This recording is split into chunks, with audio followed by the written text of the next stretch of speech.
ครับภาษาละนาของเฮานะก็บ่จะเรียนยากหยังนะครับท่านเรียนอักขระนะครับมันก็คือตัวอักษรนะครับในภาษาไทยน่ะ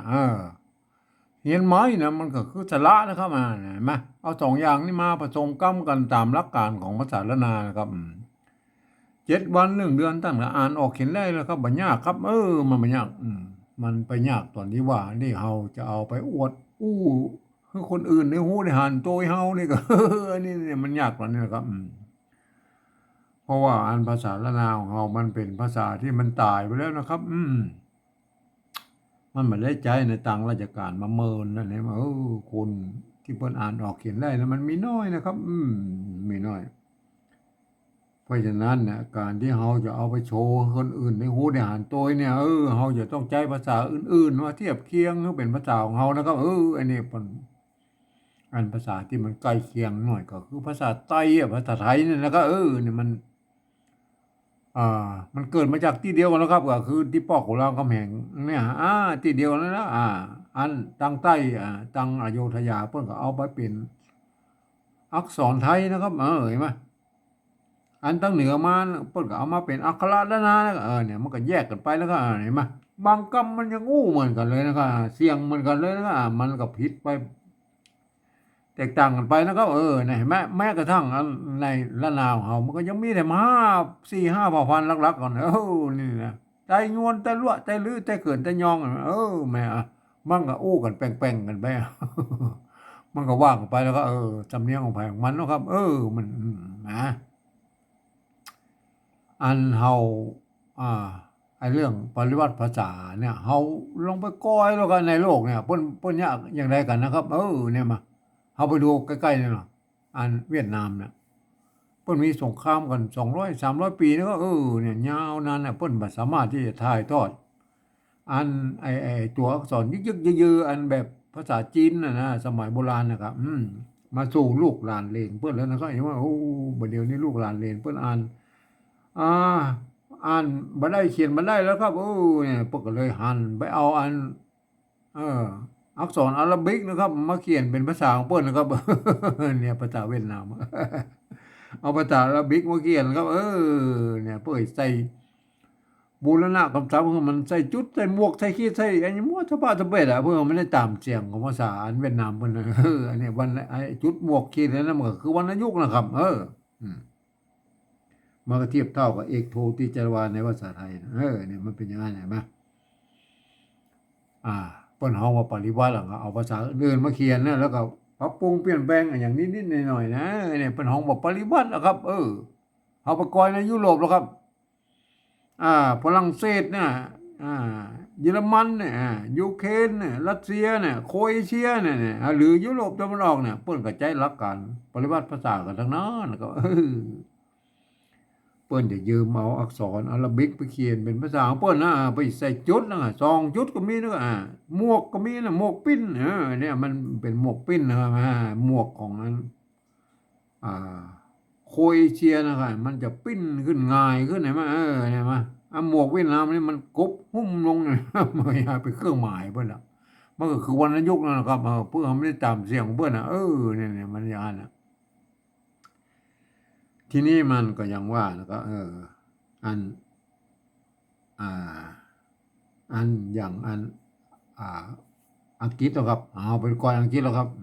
อังกฤษเนี่ยเปิ้นเอาอักษรอาราบิกไปเขียนเป็นภาษาของเปิ้นเหมือนกันนะอันนี้เนี่ยเนี่ยเปิ้นบ่ใส่สักอย่างโล้นๆเนี่ยนะเนี่ยแต่เปิ้นมีกฎเกณฑ์อยู่ว่านะครับสามารถผ่านเสียงได้คู่เสียงนะครับตามบริบทนะครับท่านจะออกเสียงอย่างไรก็ตามนั่นนะเห็นไหมกำเดียวกันละเป็นอันภาษาเป็นประโยคคำถามนะครับมันก็ออกเสียงแบบหนึ่งเนี่ยอันเป็นประโยคธรรมดาก็ออกเสียงแบบหนึ่งเนี่ยมันก็เป็นอย่างนี้ไหมอันนี้คือลักษณะของภาษาอังกฤษเห็นไหมอันภาษาไทยนั่นนะภาษาละนายุคต้นๆก็เปิ้นก็มามีไม่เยาะไม่ชัดก็ไม่เอกไม่ชัดนั่นน่ะไม่เอกไม่โทนั่นน่ะเห็นไหม เพื่อผ่านเสียงหลายเสียงเหมือนกันเนี่ยมาไปตามบ่อยๆเนี่ยมันคือลักษณะของภาษานะครับครับเอามาย้อนดูไอ้เรื่องการปริวัติภาษาแล้วก็เนี่ยผมเอง ได้ใจหลักการของอันสภาวัฒนธรรมมหาวิทยาลัยเชียงใหม่นะครับเพิ่นตกลงกันไว้เมื่อปลายปี28นะเพิ่นตกลงกันไว้ว่าอย่างนี้นะครับการที่จะเอาภาษาละนาเนี่ยไปสะกดเขียนเป็นภาษาภาษาไทยนะโทษทีเอาภาษาไทยนะมาสะกดเขียนเป็นภาษาละนานะหรือที่เพิ่นฮ้องบอกปริวัตินะครับเพิ่นบอกว่ากระทำได้อยู่3 แบบหรือ3 รูปแบบนะครับแบบที่1นั่นน่ะเพิ่นจะเอาไว้เขียนนะบันทึกในหลักศิลาจารึกเอกสารสำคัญในโบราณนะครับเนี่ยมาเพิ่นจะเอาภาษาไทยไปเทียบเอามาทุกอักขระนะครับ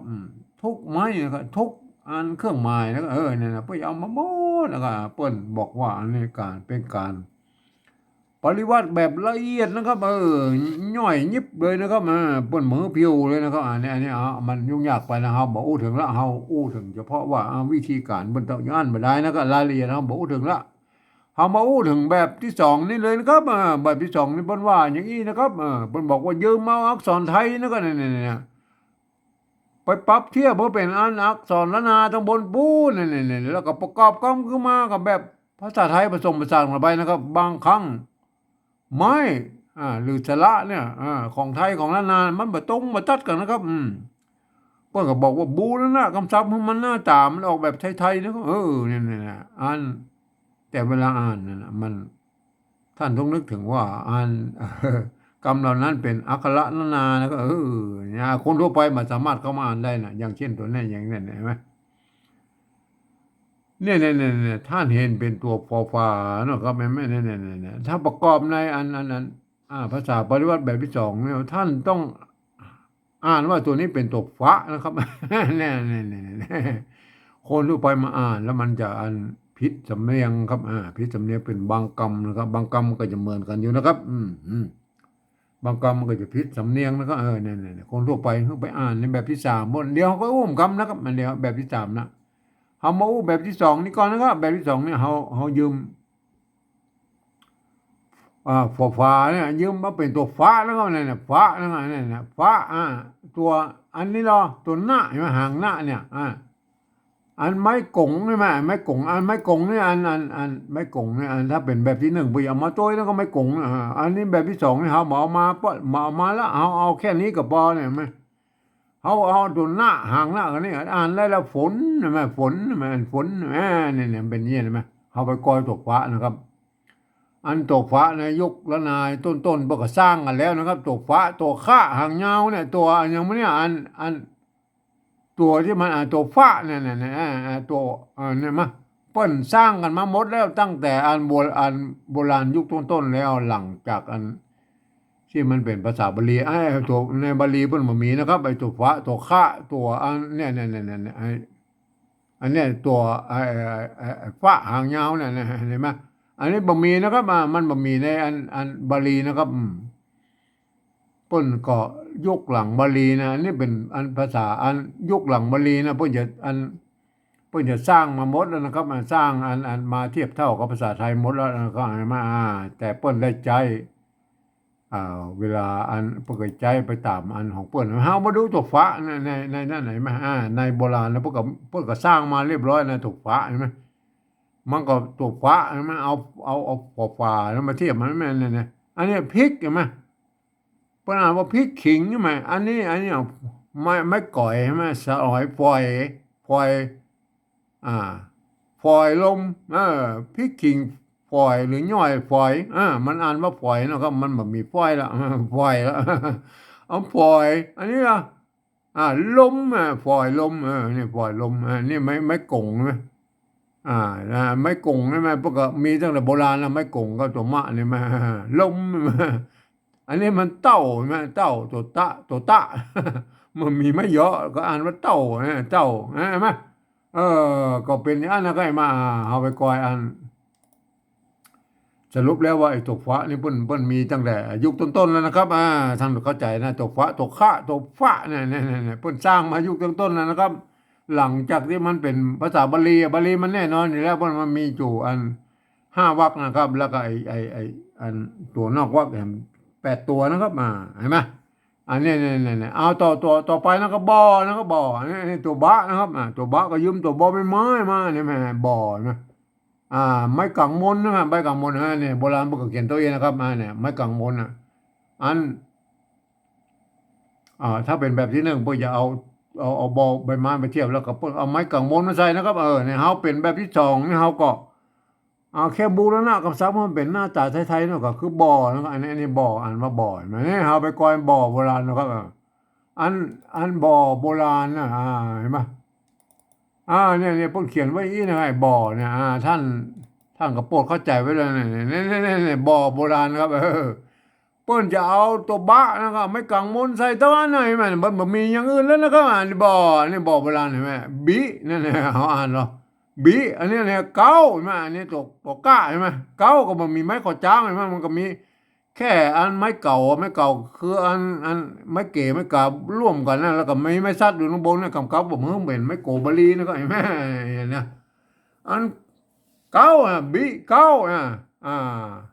อันนี้เราลิ้นใช่ไหมมันมีไม้กอจ้างนะลิ้นอันนี้ปะอ่านว่าปองนะปองใช่ไหมบีเก้าลิ้นปองอันนี้เหรอตัวปะมันน่าจะเป็นปากนะครับอันนี้บอใช่ไหมอ่าเนี่ยแบบบอได้ได้มันได้มีไม้ไก่แล้วตัวดะแล้วก็มีไม้สั้นเพิ่นอ่านว่าได้ไหมอ่านว่าได้อันลิ้นว่าไปนะเอาโอเคแล้วว่าไปนะครับอันเฮามากอยคำว่าบ่อเนี่ยบ่อเพิ่นมาเขียนตัวอีนะกันเนี่ยในโบราณนะมั้ยยุคหลังๆมาก็อย่าเอาใส่ไม่เยาะตัวก็เป็นหยังนะครับอันถ้าสมมุติว่าเฮาเขียนจังมันออกเสียงบ่อแต่น่ะมันก็คือเอาอากันย้อนใส่นะครับมาเป็นบ่อนะครับใส่ไม่เอกกับบ่อนะครับเนี่ยใส่ไม่เยาะกับบ่อไม่เป็นรุ่นนี้มันมีไม่เยาะไม่ใช่หรอกครับเพิ่นเขียนตัวอีแล้วครับเพิ่นเขียนอันตัวบะไม่กังมนเนี่ยบ่อเนี่ยรุ่นนี้มันยุคแรกๆนะยุคหลังอันที่เป็นภาษาอะไรบาลีมาแล้วนั่นนะจากภาษาบาลีมาเป็นรุ่นนี้นะครับรุ่นเนี้ยรุ่นเมื่อประมาณ300-400 ปีมาแล้วที่แล้วเนี่ยนี่มันเป็นอย่างไรไหมเพิ่นเอามาเขียนเป็นภาษาละนานะเพิ่นก็เป็นอย่างนี้นะเห็นไหมอ่าพัดอันยุคต้นๆของภาษาละนานะเห็นไหมบ่อเห็นไหมบ่อ เพิ่นเขียนเต้าอี้นะครับโปรดเข้าใจไว้แล้วนะบัดนี้เอาใส่ไม้เหยาะตัวก็สุดแล้วแต่ท่านนะครับมันเป็นล้านนายุคปลายๆแล้วนะก็ไอ้มาก็โปรดเข้าใจไว้ด้วยนะครับไอ้มาบ่อนะครับบ่อเนี่ยเขาก็เอาเขียนเต้าอี้บ่อเห็นไหมเอาแบบที่สองนี่เขาก็เอาบ่อใบไม้ใส่ไม้เอกใส่ก็พอแล้วนะครับก็คือบ่อแล้วนะครับอ่านได้นะครับอันนี้เหรอตัวตานะครับตัวตาตกนะครับก็ยืมตัวเต่ามาเป็นนะอันไม้โกะไม้กังไม้กงนี่ครับมาตัวแล้วอันตกนะครับตัวกะนะครับกอไก่พวกอ่านว่าตกนะเห็นไหมไม่ใช่ตกนะฝนบ่ตกเห็นไหมบ่ตกนะครับอันนี้บ่อนะครับบ่อเขาก็อู้ตะกี้แล้วตัวบ่อใบไม้ไม่เอกนะบ่ออันนี้เราหูนะครับบ่หูนะบ่หูเฮือนนะบ่หูเฮือนเห็นไหมอันนี้เพิ่นอ่านว่าหูนะไปออกเสียงฮอนะครับอ่าหูนะครับหูเฮือนนะเขาไปกอยเราเขาไปกอยอันโบราณแล้วอันไอ้หูเฮือนเนี่ยแม่หูเฮือนเนี่ยมาอ่าหูเฮือนเนี่ยอันเปิ้นเอาตัวละเขียนแล้วก็แต่เปิ้นออกเสียงเป็นฮอแล้วก็ไอ้นี่ความจริงไอ้ยุคนี้เปิ้นก็สร้างมาแล้วนะครับไอ้ตัวอันยุคแรกๆของภาษาล้านนาตัวฟ้าเปิ้นก็สร้างมาแล้วเห็นไหมอันนั้นน่ะตัวห้าตัวห้าหางยาวเปิ้นก็สร้างแล้วแต่เปิ้นบ่เขียนเปิ้นบ่เอามาเขียนเป็น อ่าตัวที่มันตัวฮอออกเสียงฮอนี่ภาษาละนาเพื่อจะเอาตัวละเขียนแตนนะไงไม่เนี่ยมันเป็นอีเฮาไปก้อยแล้วครับเฮาไปก้อยนะครับบ่ก้อยเฮาไปก้อยแล้วก็อันนี้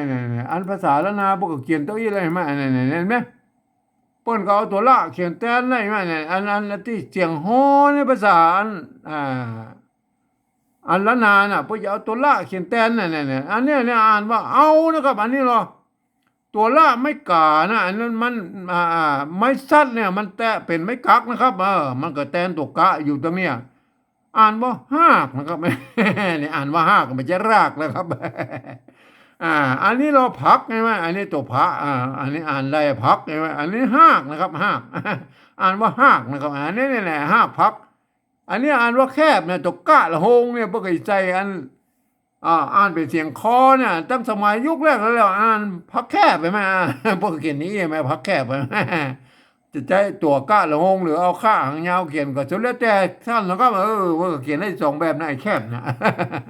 เพิ่นก็เขียนเนี่ยผักแคบเอาหากเอาหากผักแคบ มันจะรากแล้วบ่มีในภาษาไทยภาษาละนาเพิ่นบอกบ่รากแล้วรากเขาแคบเพิ่นอ่านว่าหากแล้วก็ว่าผักเอาหากผักแคบเนี่ยโปรดเข้าใจไว้นะเนี่ยอันตัวละนั่นน่ะเพิ่นเอาเขียนเสียงฮอในภาษา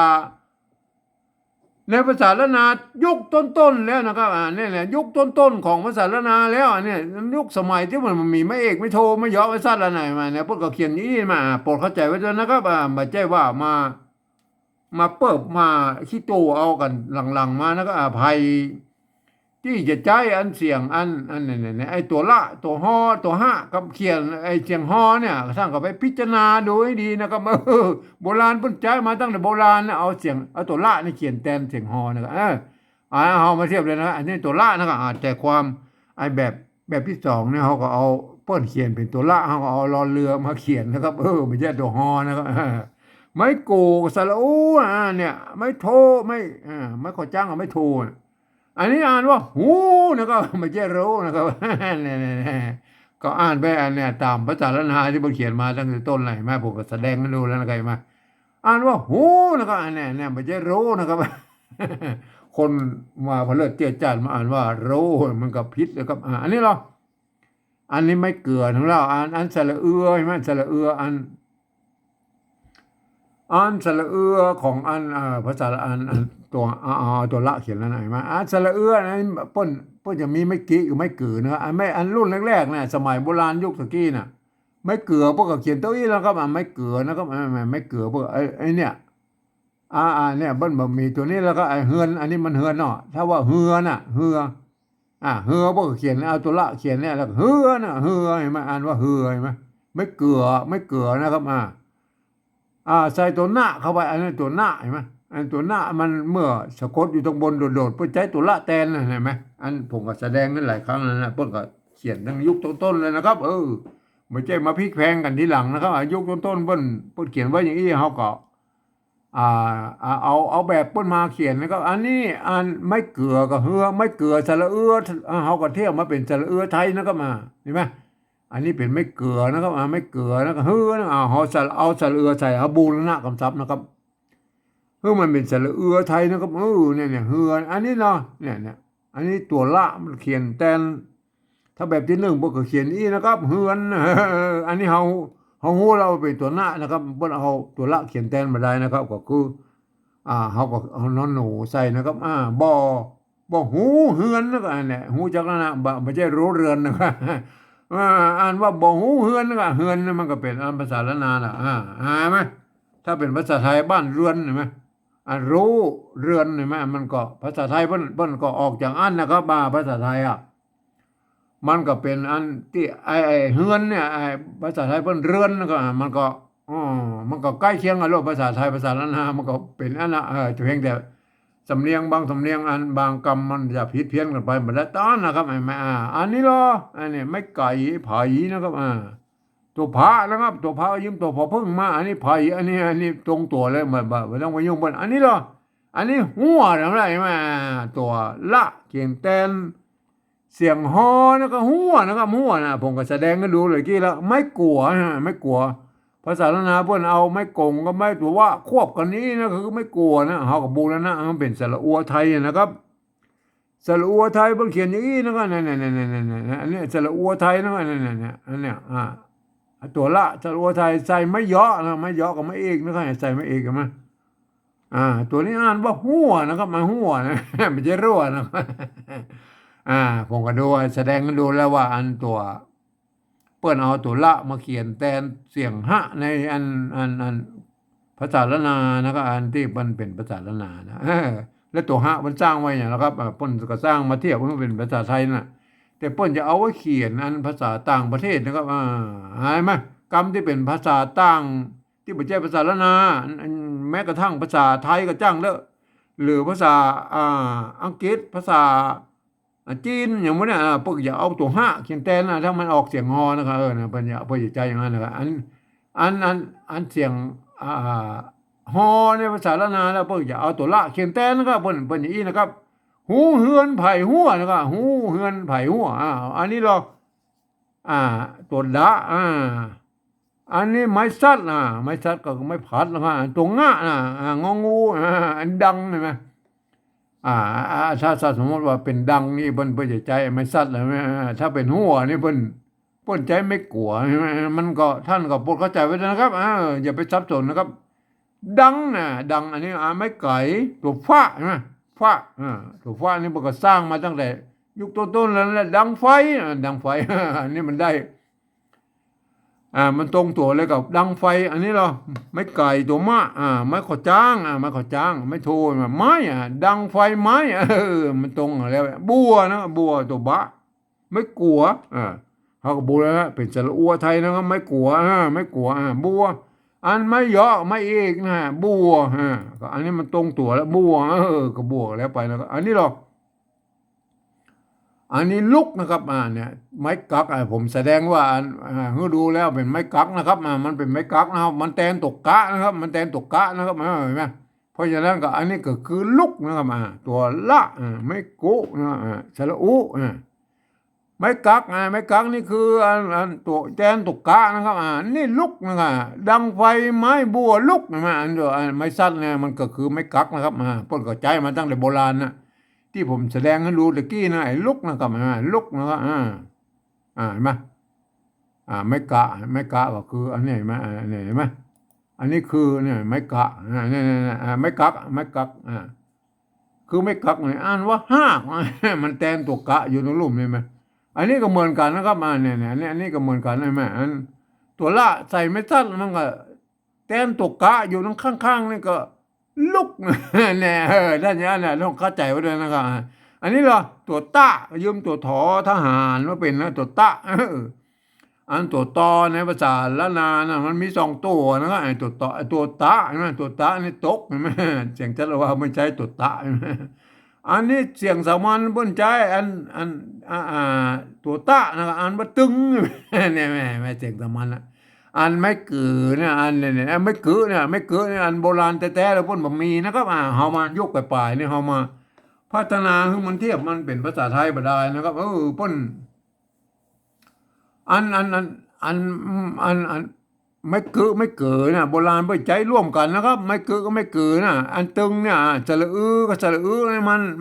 นี่อันประเดียวเนี่ยเฮามาแยกกันให้มันชัดๆบ่ได้ว่าเป็นสระเสียงสั้นเสียงยาวนะครับโบราณไปใจร่วมกันนะไม่เกิดนะครับท่านโปรดเข้าใจไว้ด้วยนะครับไม่เกิดนะเขาก็เอาโอเคนะครับเมื่ออันนี้มันเฮามาเทียบเป็นภาษาไทยแล้วไม่สระนะอย่างนี้นะครับอ่านภาษาละนาเพิ่นมันไม่เกิดมันใจเหมือนกันนะครับเพิ่นใจไม่เกิดตัวเดียวไม่เกิดนี่มันมีนะครับโอเคนะครับอ่านงะตัวนี้อ่านว่าตึงไม่ใช่ถึงตึงอันนี้เหรออันนี้ไม่เกตัวปะตัวละตัววะเปียวนี่นะเปียวไม่ตัวเปิ้นมาอ่านนะครับตัวละเนี่ยในภาษาละนาเปิ้นบ่อ่านนะครับเปิ้นเอามากำไว้ให้งามๆบ่ได้แล้วก็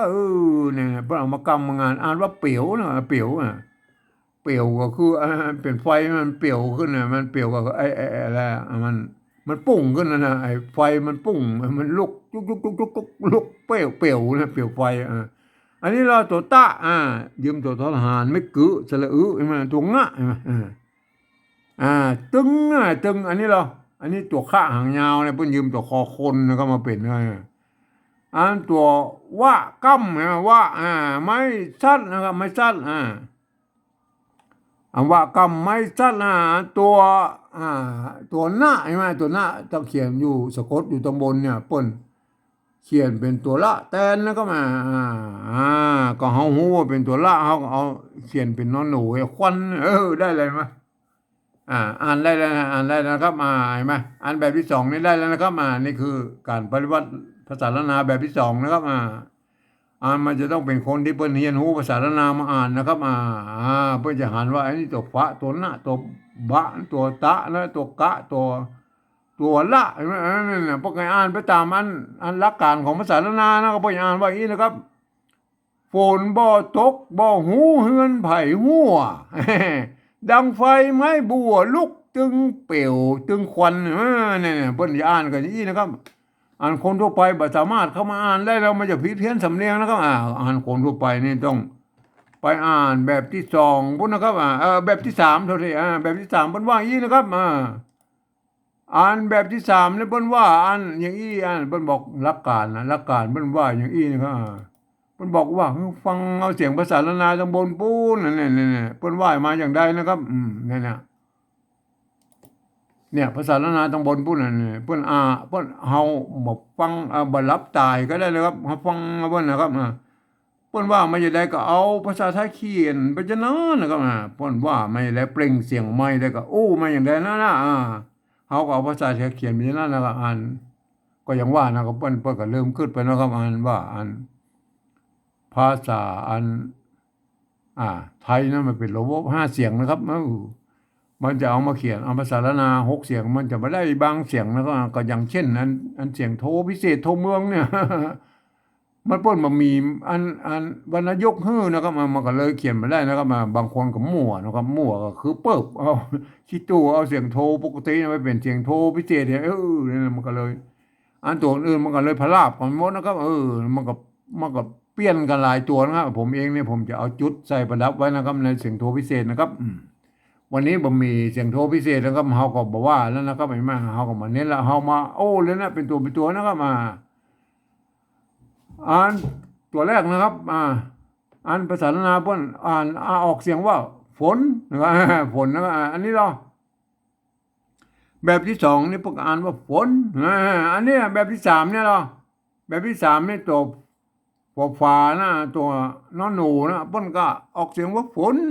เสียงจัตวาเต้ากันก็แล้วไปนะครับมันเต้ากันไปเฮาก็บ่ต้องมายุ่งเพิ่นนะครับเนี่ยอันนี้เนาะตัวที่สองนะครับบอนะในภาษาละนามันออกว่าบอนะอันนี้เนาะภาษาพระแบบที่สองกับบอนะอันแบบที่สามเนาะบอใบไม้ไม่เอกกับบอนะครับบอไม้มันเหมือนกันฝนบอนะครับอันนี้เนาะอันตัวที่สามนะครับบอกอันภาษาละนาพูดออกเสียงจัตวาตกนะครับตกเสียงจัตวาตกอันนี้เนาะอันนี้ตัวตะนะครับก็อ่านว่าตกนะครับอันนี้เนาะอันนี้ตัวต่อเต่านะครับในภาษาไทยพอ่านว่าตกนะอันนี้อ่านว่าตกเห็นไหมเสียงเอกอันนี้แดงก็เป็นเสียงจัตวาแล้วครับว่าใจไม่จัตวามันเนี่ยกันเนี่ยตกเนี่ยไม่ยากอย่างนั้นก็ใส่ไม่จัตวาเนี่ยเอาตามแบบแนวทางของภาษาเวียดนามน่ะพวกใส่สะเพศอย่างเพิ่นเหมือนกันแต่เฮาก็ยืมเอาเอกโทติจัตวาอันของภาษาไทยน่ะมาใส่คือมันตกนะครับมันตกมันไม่ได้ตามเสียงภาษาไทยนะภาษาละนาไหนแม่เนี่ยมันก็กฎเกณฑ์บางอย่างที่มันภาษาไทยเพิ่นมีเขาก็ยกเว้นไปบ้างแล้วก็เฮาจะเอามาหมดนะครับเฮาเอายืมเอาเขาก็ยืมเอาอันนี้เนี่ยเอกโทที่จะว่ามาใส่ให้มันได้ตามเสียงของภาษาอ่าภาษาละนามของเขาก็ฝนบ่ตกเห็นไหมนะแล้วอันนี้บ่หัวนะครับอันนี้เราอันนี้ภาษาละนาเปิ้นอ่านว่าหูนะครับหูออกเสียงฮอนะครับอันนี้เราอันนี้เปิ้นก็ออกเสียงฮอเหมือนกันอ่านว่าหูนะครับอ่านว่าหูตัวห้านะครับตัวละเนี่ยเปิ้นออกเสียงฮอทั้งหูในภาษาละนาเห็นไหมอันนี้เหรออันนี้ภาษาไทยมาเขียนนะเปิ้นออกว่ารู้นะครับเฮาต้องเอาฮอนุ่งห่มมาเขียนแล้วนะครับนี่เอาฮอนุ่งห่มมาเขียนนะครับอ่าสระอูนะครับสระอูหูนะเนี่ยอันเนี้ยไม้ใส่หูนะครับใส่ไม่โทมาหูได้หูนะครับหูเห็นไหมฝนบ่ตกบ่หูอันนี้เหรอตัวนี้อันนี้ประกาศว่าเฮือนนะครับในภาษาละนาอ่านว่าเฮือนนะครับฟังนะครับอันนี้ก็เฮือนนะครับตัวอันเนี้ยพวกเราตัวละเขียนแทนอะไรในเสียงภาษาละนาเฮือนนะครับเฮือนนะครับอันนี้เราภาษาไทยมาเขียนนะพวกอ่านว่าเรือนนะครับเขาต้องหอนุ่งหูมาเขียนนะครับหอนุ่งหูเขียนนะครับได้เลยมาหูเฮือนได้เลยหูเฮือนอันนี้ตัวนี้ไผ่นะไงไผ่อันนี้เนาะแบบที่สองนี่ก็ไผ่นะอันแบบที่สามเนาะไผ่มันเต้ากันเสียงจัตวาก็แล้วไปนะอันที่มันเต้ากันเขาก็ไม่ต้องมายุ่งกันนะครับอันนี้เนาะตัวเนี้ยอ่านภาษาละนาเป็นหัวนะครับหัวนะไม่ใช่รั่วนะครับหัวอันนี้เนาะอันนี้แบบที่สองพวกกระเทียบมาพวกอ่านว่าหัวนะครับอันนี้เนาะอันนี้เอาภาษาไทยมาเขียนนะครับภาษาไทยตัวล้อเรือนะครับ ปิ้นอ่านว่ารั่วนะครับ เขาจะอ่านเป็นหัวได้แล้วก็เอาหอนูบเขียนนะครับเอาหอนูบเขียนนะครับอ่านได้ยังเนี่ยหัวเห็นไหมอ่าโพนบ่ตกบ่หูเฮือนหัวนั่นไงเนี่ยคนทั่วไปมาอ่านพวกก็ออกเสียงกันอย่างนี้ไหมเอาอันตัวเนี้ยอันตัวต่อไปมันอ่านว่าดังเนี่ยดังเห็นไหมดังอันนี้เราแบบที่สองนี่พวกว่าดังเห็นไหมแบบที่สามเนาะแบบที่สามนี่พวกเอาภาษาไทยมาเขียนก็อ่านว่าดังเต้ากันแล้วไปนะครับแล้วไปเขาก็ไม่ต้องมายุ่งมันอันนี้เราภาษาละนาไฟนะครับไฟนะครับอันแบบที่สองเนี่ยป้นไฟเหมือนกันนะอันแบบที่สามเนาะอันสระไอฟอฟันก็อ่านว่าไฟเหมือนกันดังไฟมันเต้ากันไม่ต้องมายุ่งมันนะไม่ต้องมายุ่งอันนี้อันนี้อ่านว่าไม้นะครับเสียงตีนะอันนี้แบบที่สองนี่พวกอ่านว่าไม้เสียงตีอันนี้แบบไทยก็ไม้เหมือนกันเนี่ยดังไฟไม้มันเต้ากันแล้วมันต้องมายุ่งมันไม่ต้องมายุ่งมันอันนี้อันนี้ไม่กลัวตัวบ้าอ่านว่าบัวนะครับไม่เยอะเห็นไหมอันนี้ก็บัวนะอันนี้แบบอันนี้ภาษาไทยนี่ภาษาไทยพวกอ่านว่าบัวเหมือนดังไฟไม่บัวแล้วไปก็เหมือนกันแล้วไปอันนี้อันนี้ภาษาละนาพวกอ่านว่าลุกนะครับลุกเสียงตีตายตีสั้นนะอันนี้อันนี้ปฏิบัติแบบที่สองนี่พวกอ่านว่าลุกเหมือนกันอันนี้ภาษาไทยพวกอ่านว่าลุกเหมือนมันเหมือนกันดังไฟไม่บัวลุกเนี่ยมันเต้ากันนะครับเขาก็ไม่ต้องมายุ่งนะเขามาอันที่มันยุ่งนะมันคืออันนี้อันที่เขาจะบูรณะคำศัพท์อันนี้ไหมอันนี้เขาต้องบูรณะคำศัพท์ป้นนี่อันตกหูเฮือนนี่อันนี้บูรณะคำศัพท์เมื่อมันเป็นอันฮือมันนี่ออกเสียงละนาฮือได้แล้วก็นี่อันที่เขามายุ่งก็คือเนี่ยฝนบ่อไผ่ดังไฟไม้บัวลุกเนี่ยเขาไม่ต้องมายุ่งไปเลยไหมอันตัวที่มันเสียงมันตรงแล้วเขาไม่ต้องมายุ่งบนอันนี้หรอกภาษาละนาบนมันตึงเสียงสามัญนะครับอันนี้หรออันนี้แบบที่สองนี่เมื่อเทียบมาตัวทศหารไปเทียบเป็นตัวตะใช่ไหมการว่าตึงอะไรมาตึงมาตึงอันนี้หรออันนี้ภาษาไทยมาเขียนนะครับเนี่ยภาษาไทยต้องอ่านตามหลักภาษาไทยเพราะอ่านว่าถึง ท่านต้องเอาต่อเต่าเขียนแล้วนะครับต่อเต่าเขียนไม่สระเข้าไปอ่านว่ายังอ่านว่าตึงเนี่ยอ่านได้แล้วนะอ่านเสียงสองอันเนี่ยอ่านว่าตึงได้อะไรมาเนี่ยเขาก็เขียนปริวัติให้มันเหมือนกับภาษาที่มันได้ตามเสียงนั่นนะครับอันนี้เราครับในภาษาละนาเปิ้นว่าเปียวนะครับเปียวไม่ใช่เปลี่ยวนะครับเปิ้นบ่ลั่นลิ้นนะครับเปิ้นบ่เปิ้นเอาตัวละลอลิงมาเขียนกำบ่ได้นะครับเปิ้นอ่านว่าเปียวอันนี้อันนี้ก็เหมือนกันนะครับมันเทียบมาประกาศว่าเปียวนะครับเปียวอันนี้อันนี้มันภาษาไทยเขียนนะครับเปิ้นอ่านว่าเปลว เสียงสามัญใช่ไหมจึงมันเปลวได้แหละเสียงเปลวก็เอาอย่างนี้เปลวอันนี้เปลวได้ไหมเปลวใช่ไหมใส่ไม้จัตวาพวกนี้เปลวได้ตามเสียงเลยไหมได้ตามเสียงเลยไหมอันนี้เปลวใช่ไหมการว่าเปลวนะครับแต่ท่านจะใส่ตัวละก็เขียนได้นะครับตัวละเขียนนะตัวละเขียนก็โอเคอันนั้นลงมาเขียนได้นะครับเพราะว่าเขาก็อ่านไปตามหลักการของภาษาละนาตัวละนี่เขาบอกอ่านแล้วก็เขาอย่างเงี้ยเป๋วนะเป๋วใช่ไหมจันวาเป๋วนี่เสียงจันวานะส่วนแล้วแต่ตัวละนี่จะใส่ก็ได้ไม่ได้ใส่ก็ได้ไม่ใส่ก็ได้นะครับเขาตกลงใครจะใส่ก็ใส่นะก็อ่านว่าเป๋วนะอ่านเวลาอ่านเขาตัวลอลิงไม่ต้องอ่านแล้วก็เป๋วนะครับอันตึงนี่ไงตึงนี่ก็เหมือนกันนะเขาก็ต้องใช้ตัวต่อเต่าเขียนครับไม่กึเห็นไหมอันนี้ก็ตึงใช่ไหมตึงใช่ไหมได้ตึงแล้วยังได้ไหมตึงเปลวตึงอันนี้อันนี้ภาษาละนาเพิ่นเอาว่าควันนะครับควันอันนี้ตัวข้าอ่านว่าควันอันนี้อันนี้ภาษาไทยเพิ่นอ่านว่าควันเหมือนกันแต่เปิ้นใจคอควายเขียนนะครับไม่ใช่ภาษาไทยเนี่ยควัน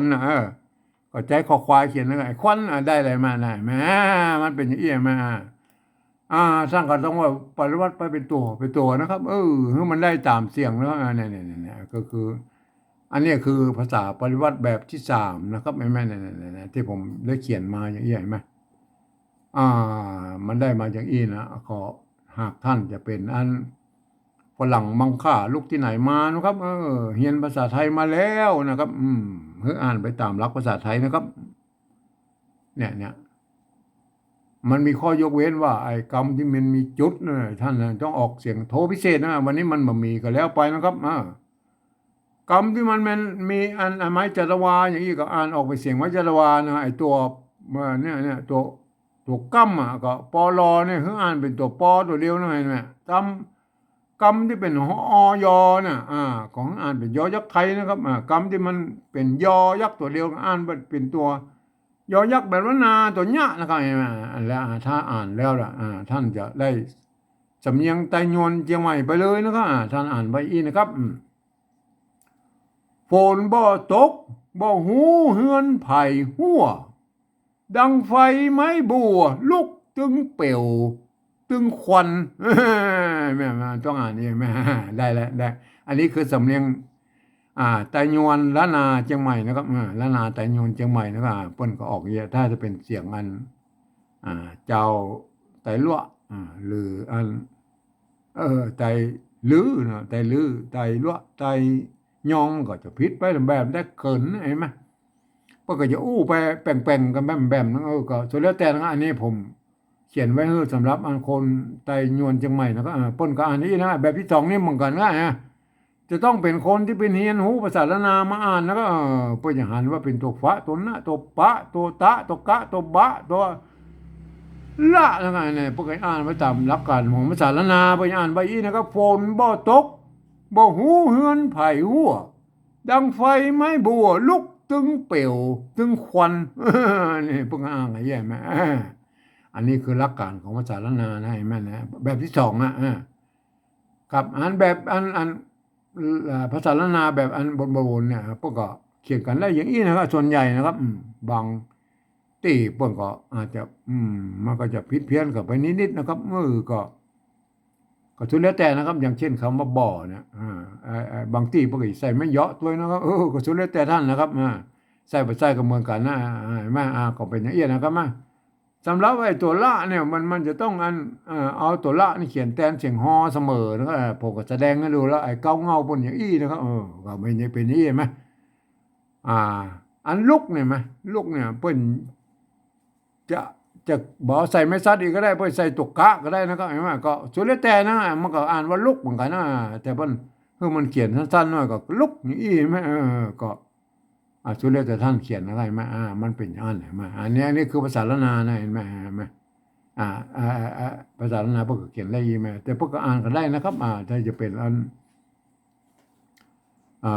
ไตยวนไตลั่วไตลื้อไตเหลือนะพวกก็อ่านไปตามสำเนียงของพวกนะว่าอันนี้แบบอ่านแบบอันสำเนียงไตยวนเชียงใหม่นะพวกอ่านไว้ยี่นะครับฝนบ่ตกบ่หูเฮือนไผ่หัวดังไฟไม้บัวลุกตึงเป่วตึงควันเนี่ยมันก็อ่านนี้นะครับขอให้ท่านไปศึกษานะครับเรื่องที่มันจะเอาภาษาละนาที่เราจะไปอวดให้คนอื่นหรือผู้อ่านตัวเนี่ยเราจะต้องใช้การปริวัติภาษานะครับท่านจะไปปริวัติแบบใดก็เป็นเรื่องของท่านนะครับมันเป็นลิขสิทธิ์ของท่านนะครับไม่มีใครไปว่าท่านนะครับแต่ท่านกึดว่าท่านจะเขียนอะไรให้คนอื่นในหูได้อ่านและอ่านตัวให้มันได้ตามเสียงสำเนียงของท่านนะอันนี้มันเนี่ยท่านก็ไปคิดกับเราเองนะครับครับวันนี้ผมก็ขอบรรยายเพียงแค่นี้นะครับ